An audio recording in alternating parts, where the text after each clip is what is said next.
지금 여러분은 건강 노하우를 전해드리는 닥터하우스와 함께하고 계시고요. 이번엔 소화기내과 선생님을 모셨습니다. 안녕하세요. 소화기내과 전문의 김은혜입니다. 선생님, 다음 주제는 뭐죠? 살다 보면 우리는 때때로 속에서 불이 나는 것 같은 경험을 할 때가 있습니다. 아주 작은 불씨가 어느새 화마로 변해 온 마을을 집어삼키듯 이 질환 역시 조금만 방심해도 큰 문제를 불러일으킬 수가 있습니다.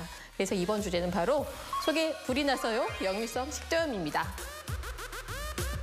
역류성 식도염. 이거 제대로 정체부터 알고 가야 될 것 같아요. 우리가 음식을 먹으면 음식이 식도를 타고 내려가서 위나 장으로 들어갑니다. 그 위장은 들어온 음식을 소화하기 위해 위산과 소화액을 분비하고 음식을 주물럭거리면서 죽처럼 만들게 됩니다. 이때 위산과 음식이 역류하지 않게 하기 위해 식도와 위장 사이를 꽉 조이게 되는데요. 식도 끝부분에 있어서 식도괄약근이라고 합니다.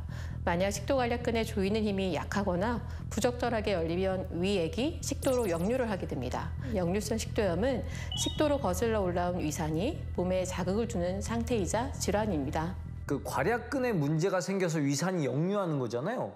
어떤 이유로 문제가 생기는 겁니까? 가장 흔한 역류성 식도염의 원인으로는 잘못된 식습관을 들 수가 있습니다. 육식이나 고지방 음식, 인스턴트 식품 등은 위산 분비를 상승시키게 됩니다. 또한 다른 원인으로는 식후에 눕는 습관이 있는데요. 식후에 눕거나 구부리는 자세를 취하게 되면 위 내용물이 식도 가까이로 올라올 수 있습니다. 과식이나 과음 후에 바로 누워 자는 버릇은 역류성 식도염으로 직결되는 경우가 많습니다. 그러면 주로 이제 속에 불이 나는 증상을 느끼나요? 그렇습니다. 근데 우리가 전형적인 증상은 주로 타는 듯한 흉통이라고 얘기를 하는데요. 갑작스럽게 신트림을 하거나 목, 입 안으로 신물이 넘어오기도 합니다. 가슴이 화끈거린다고 꼭 불이 타는 것 같다는 느낌으로 얘기를 하기도 합니다. 이 외에는 비전형적 증상이라고 해서 마른 기침이나 아니면 목소리가 쉬는 것, 그리고 인후두에 뭔가 낀 것 같은 이물감의 증상이 나타날 수 있습니다. 그런데 역류성 식도염으로 이제 속이 쓰리면 제산제나 소화제 먹으면 금방 괜찮아지는 것 같은데요?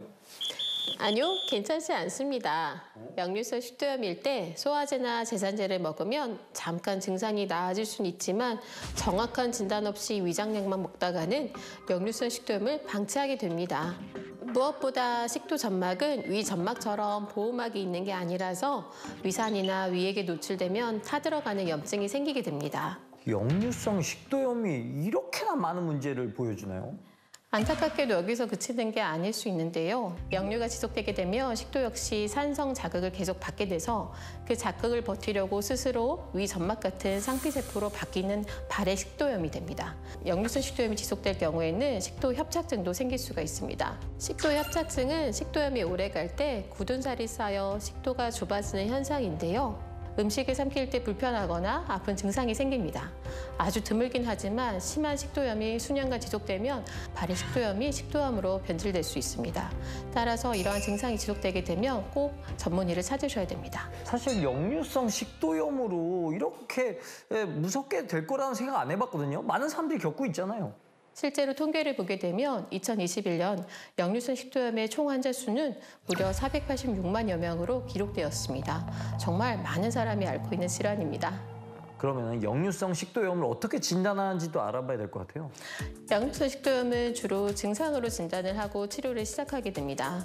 다만 약에 대한 증상에 반응이 적거나 50세 이상의 어떤 흡연자일 경우, 그리고 식도 협착이 의심되는 구역, 구토 등의 증상이 동반이 되게 되면 다른 질환을 혹시라도 배제하고자 위 내시경 검사를 진행할 수 있습니다.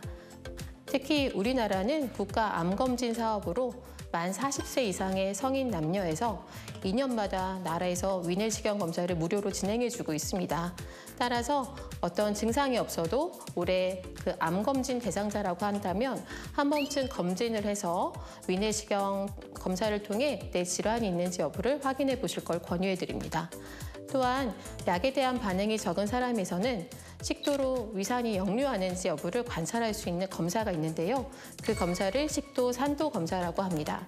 코를 통해 가느다란 긴수를 식도에 넣고 하루 24시간을 지내보는 건데요. 그러니 가슴이 불타는 것 같이 쓰리거나 위산이 자꾸 역류하는 느낌이 든다면 주저없이 전문가를 찾아 검사하는 것이 좋습니다. 그럼 치료 방법은 어떻게 됩니까? 역류성 식도염이 생기면 약물로 증상을 개선하는 치료를 시작합니다. 하루에 한 번 위산 억제제를 먹는 방식인데요. 예전에는 공복에 약을 드셨다면 요즘엔 식사와 상관없이 드실 수도 있습니다. 또한 생활 습관의 개선도 환자에겐 굉장히 중요한데요. 평소 너무 많은 약을 한 번에 먹거나 맵고 짠 음식을 너무 많이 먹지 않도록 주의해야 하고 주무실 때는 옆으로 눕거나 상체를 약간 높게 해서 주무시는 것을 추천해 드립니다. 역류성 식도염에 대해서 정체부터 치료법, 예방법까지 알려주신 우리 김은혜 선생님 고맙습니다. 감사합니다. 네, 다음 이 시간에도 알찬 정보로 다시 돌아오도록 하겠습니다. 지금까지 닥터하우스 MC 이정수였습니다.